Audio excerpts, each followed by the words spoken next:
I fell in love with the Bible because I saw it as extraordinarily revolutionary. It challenged so many beliefs and practices in the modern world. It was so countercultural, stepped on toes, made people mad, and it changed people. It changed me. And then I changed again. Welcome to the solo episode of Smashing Idols. It's me, Jake Doberenz, your host. This time I get to do more talking than normal, which hopefully you don't mind too much. We are on a mission to focus on Jesus alone, not getting caught up in the distractions, addictions, and overemphasises that cloud our faith.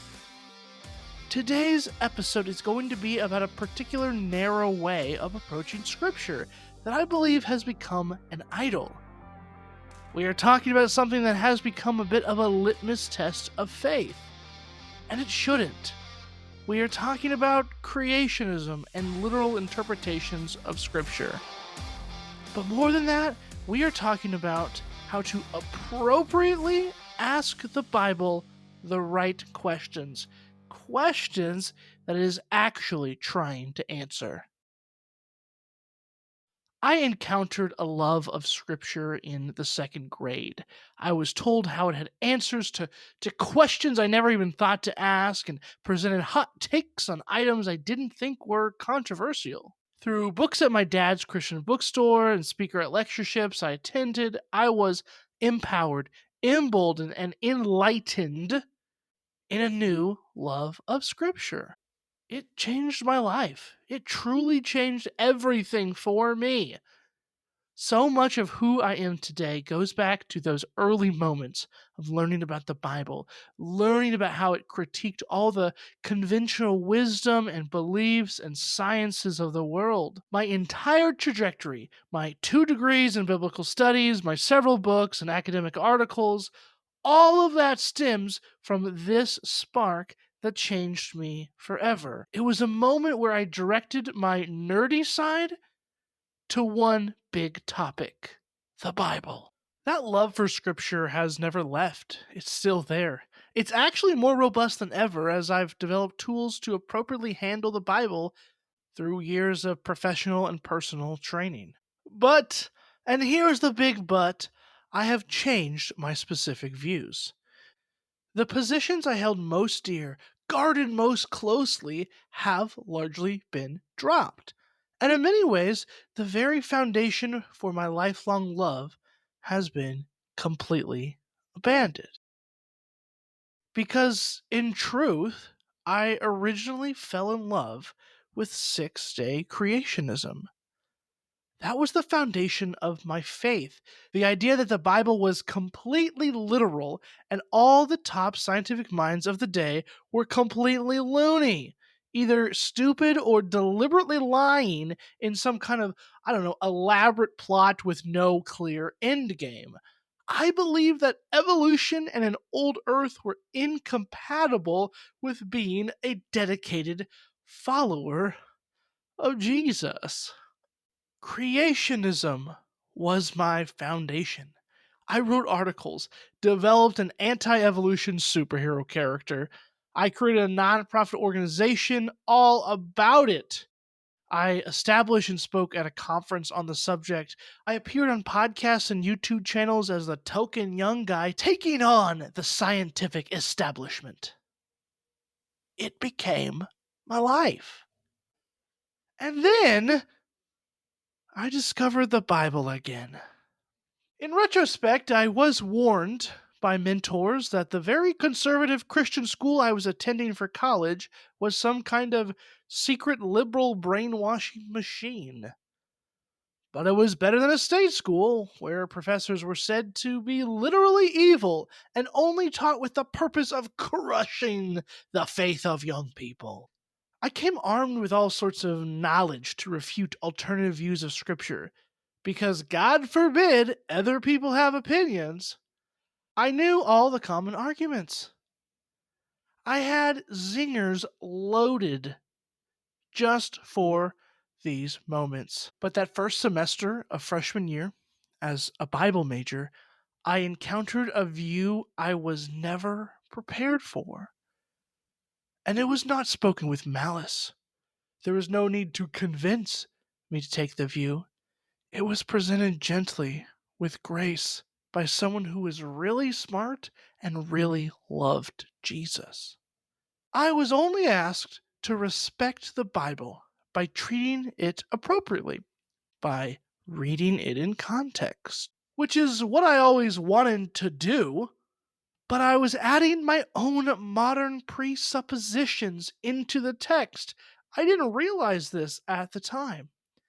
I had a binary that either the text is like a video recording snapshot of reality or it's some kind of analogy or metaphor for something else. It's the opposite of literal. It's all fake and mythological. Those were the two choices that I thought everybody had to make when reading the Bible. I knew the arguments to say Genesis 1 isn't an analogy, arguing against an idea that each creation day was secretly a couple million years old or whatever. I knew the ways to explain how the super mythological, everything is metaphor, everything is analogy. I knew why that wasn't true. So in my mind, it had to be the literal option. Yet, I was introduced to a different way of thinking. The same way most people thought about written text all the years before the scientific revolution. You see, in ancient times, truth had a different standard, especially when you go as far back as Genesis. Everything we know from history is that ancient people told accounts for the purpose of making some kind of point. They explained how things are the way they are, or they explained why people did specific kinds of things. There wasn't indoor plumbing. Most people didn't have time to just sit down and record history for the fun of it. There was a specific message they had to get across if they were communicating in writing. I learned that, well, notions of history and facts, as we know it, are only less than 500 years old.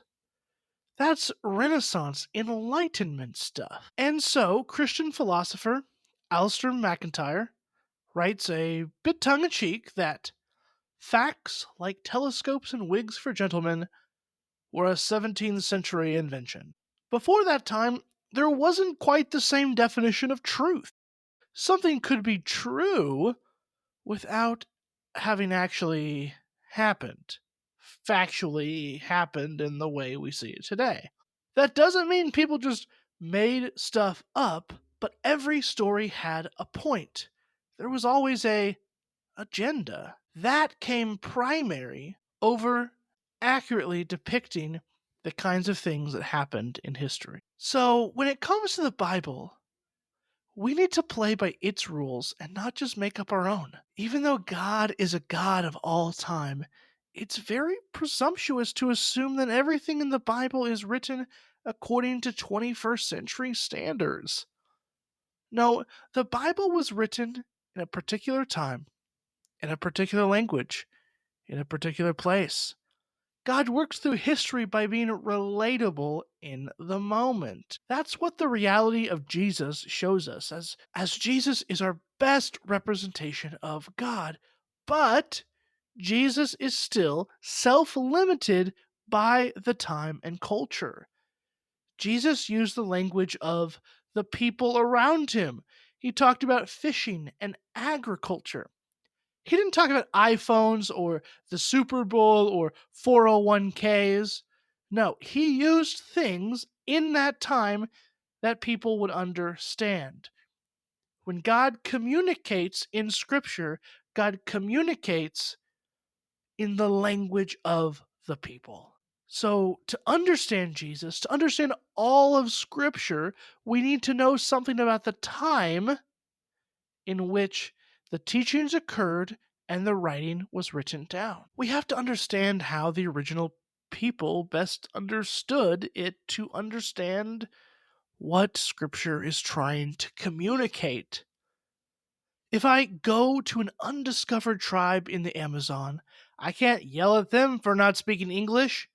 I have to meet them on their own terms. I have to learn their language and customs.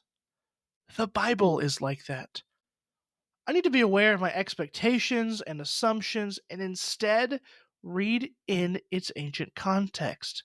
Inhabit the world of the text. This was a major shift in my life. I began to see the Bible in a new way. It's still mysterious, numinous, holy. It's still communication from God. But God has given us intellect that allows us to probe into the intricacies of that communication. God didn't give us a science or history book, though both are certainly present in parts of Scripture. God gave us a story that we are invited into. We step in, explore, and come back changed. The Bible is still the same revolutionary book I always believed it was. But instead of it being all about challenging the scientific establishment, that's not why we have it. It challenges the idols that all of us have put on pedestals in our hearts. And what do we do with idols in this show?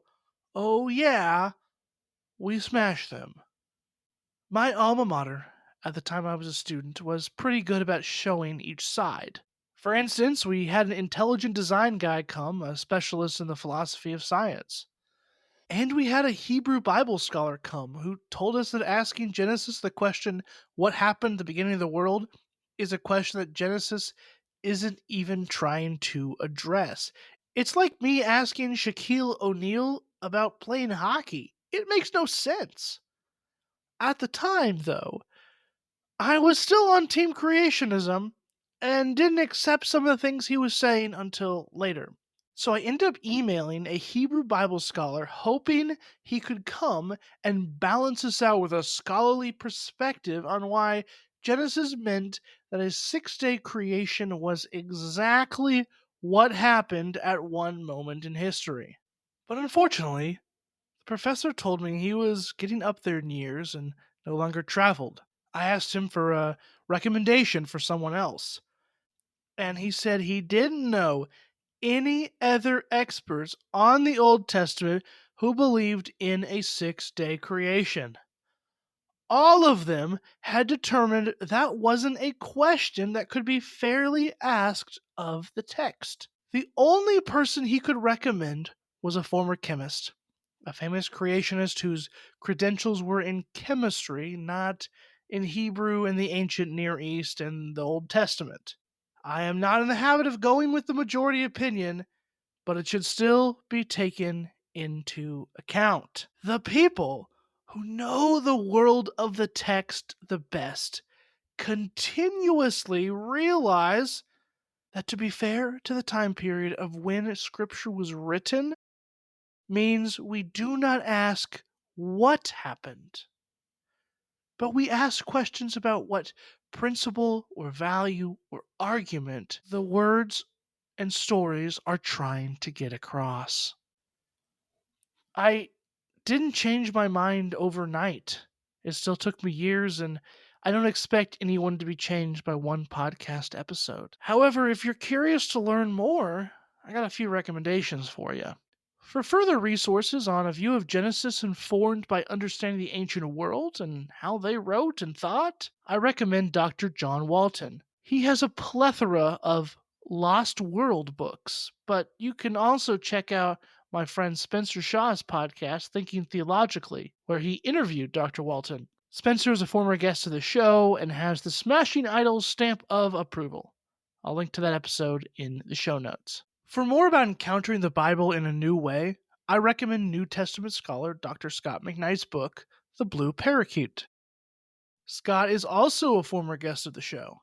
Now, The Blue Parakeet isn't a last word on the subject, but it's the best book I've read on wrestling with and interpreting the Bible that's approachable to people without a biblical scholarship background. You can also listen back to Scott's episode on the show where he talks about deconstruction. Though not touched on in that episode, creationism is mentioned in his book Invisible Jesus as one of the things many Christians have deconstructed from. Creationism makes them run away from the faith because it seems so intellectually dishonest. However, the good news is that many of these Christians have found a healthier view of Scripture that keeps them in love with Jesus.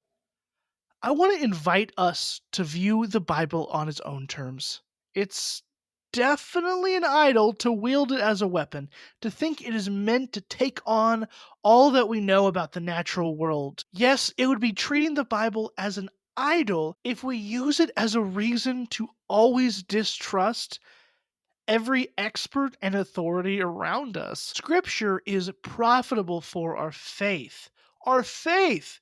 But that doesn't mean it has indisputable opinions on history, science, psychology, all that stuff. It was written in a time and place, so the things that matter in it are timeless truths. And I want to be honest, I still haven't seen any convincing scientific evidence for evolution. I see the holes. The only thing that really makes me wonder is that most scientists believe it.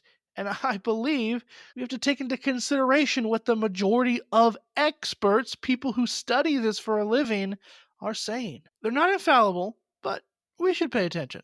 I'm not saying there isn't evidence for evolution or a million-year-old Earth or whatever. I know there are stuff out there. I just don't really care to explore that at this current stage of my life. And so it's not the cultural pressure or the science or whatever that is causing me to change my beliefs. No, I started with Scripture.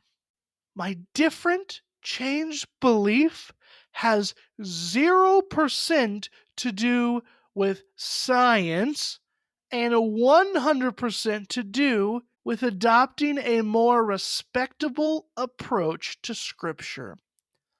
Because I think the Bible is special and important, I want to treat it right.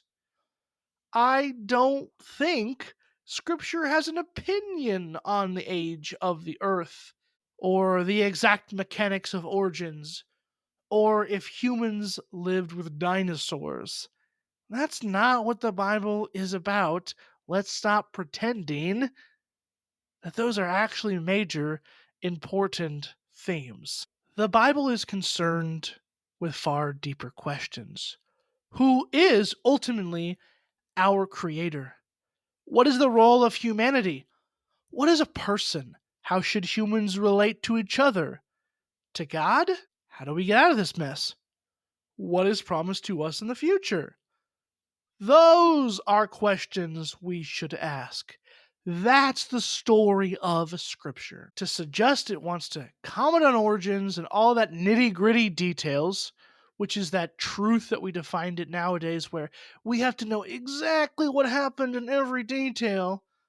It's like asking your IKEA coffee table instruction manual about how to repair a NASA rocket ship.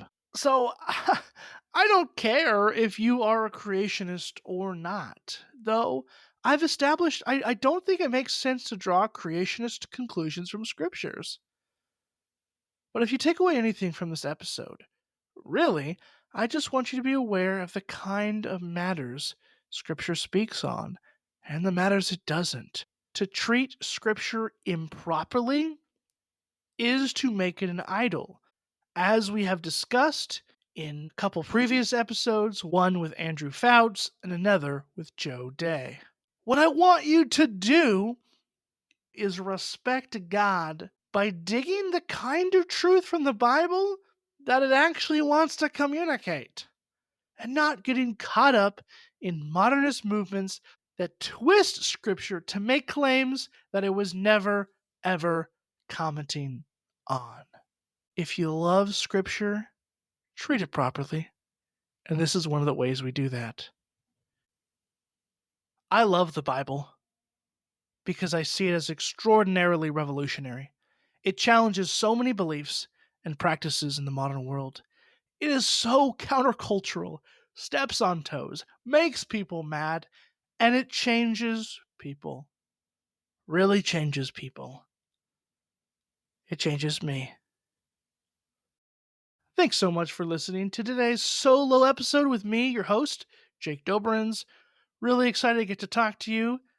I hope you enjoyed this perspective. You can expect to hear from me again, just me, the last Tuesday of every month. But I'll catch you on the next episode, so don't go anywhere. Hit that subscribe button, follow us, write up your rating and review, and let's keep smashing those idols.